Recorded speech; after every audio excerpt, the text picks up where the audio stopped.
Procedure for power supply includes power generation, power transmission, and power distribution to destinations and individuals.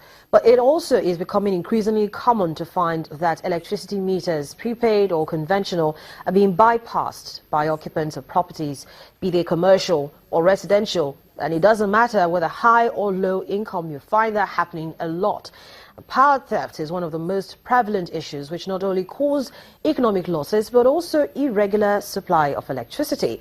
Now, the Minister of Power, Works and Housing, Babatunde Fashola, at the 14th monthly power sector meeting in Osun State, wants concerned parties to remain committed to their various roles of supplying and distributing power. But can the industry stop this menace of power theft? Because that's the only way, at least one of the issues that is bedeviling the industry, can be resolved. George Etomi, a director with Eco Electricity Distribution Company, a principal partner of George Etomi and Partners, and past chairman of the Nigerian Bar Association Section of Business Law, joins the conversation now. A good morning to you, Mr. Etomi. It's great to have you join me on the program. Good morning, Harriet. Now, power theft is one issue bedeviling the industry, and listening to me, introducing this particular segment, it becomes a little more worrisome, especially when it seems as though people don't really understand. But let's get a sense of how much it is power theft costs the industry. The power theft menace we've discussed a number of times before today is one of the most potent threats to the entire privatization program. And the origins are rooted in the fact that power was seen as a social service. And so there's this entitlement mentality on the part of consumers. And let's not even run away from government itself. The MDA debts tell us of the general attitude towards power. Just give us the power, it belongs to us. Now, with privatization, this should ordinarily have changed. But what we have begun to see practically is that it's so deep-seated in the psyche of consumers that this power belongs to them, that many of them would do anything to bypass. If I speak for the co-distribution company, for example, when doing enumeration now in some of our, amongst our highbrow, and I use the word highbrow because that is where you'll expect the highest sense of responsibility. But in the Lekki district that we're covering, Ikoyi, the power bypass is phenomenal. Now, many of them tell you that they didn't know about it. It may just be true, but it's a little bit worrisome that you own property and you've been living in there, and it's just convenient for you to say you've not been receiving electricity bills, and as a result, it doesn't bother you that you have not been paying. And many times we go there, many of them have bypassed their meters. Now, this accounts for huge losses, and some of these discos record up to 40% of poor collections based on bypassing of the meters. If you recall, some of the discussions we had to do with the nature of prepaid meters, which is the predominant set of meters that we have, that those are so easily bypassed, which is why our preference is to go to smart meters, which are a bit more difficult to breach. But leave the ability to stem it. Let's address the sense of responsibility of consumers. Naturally, if you take a product, you should pay for it. And I must use the opportunity to commend those who people have actually been calling in. I have been living in this premises, or I just moved into this apartment. I have power, but I don't.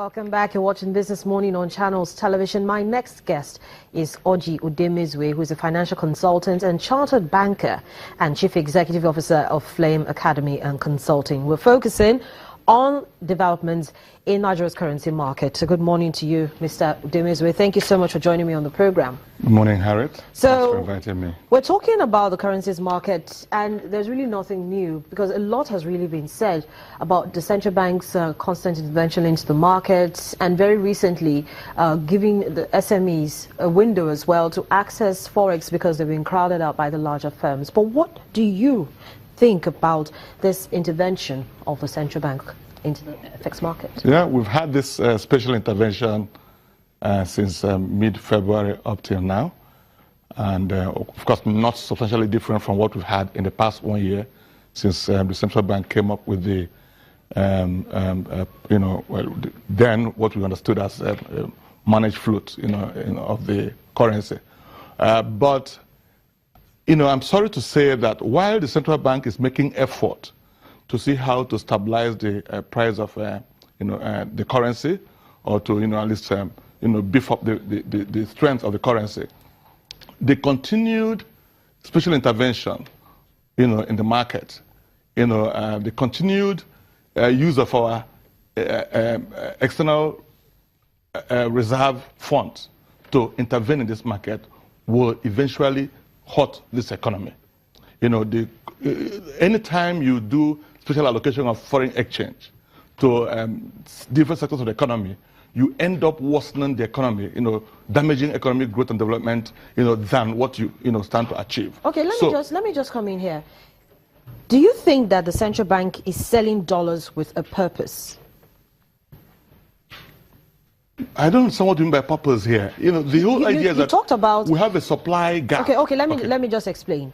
You talked about the central bank hurting the economy because it is taking from the reserves that we have to support the sectors. Now, if you take a look at the sectors that the Central Bank of Nigeria is ensuring that, get the dollar flow, they are key sectors of the economy, and these are the sectors of the economy that have been complaining about liquidity. So you're trying to pump in liquidity into the market that was, on putting water on an already dry ground. And even though it seems as if it's subsidizing it, it's coming in trickles, but it's coming in.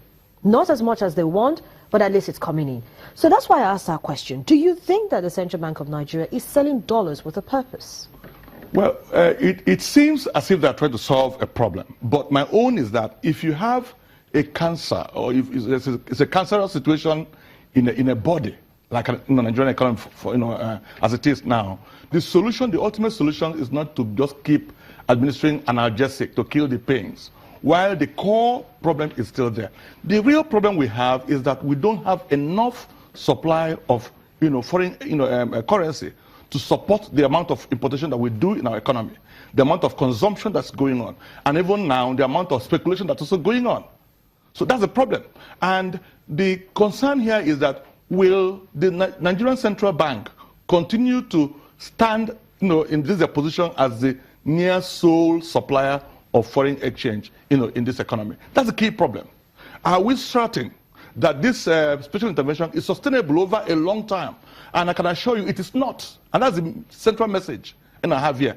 The current special intervention today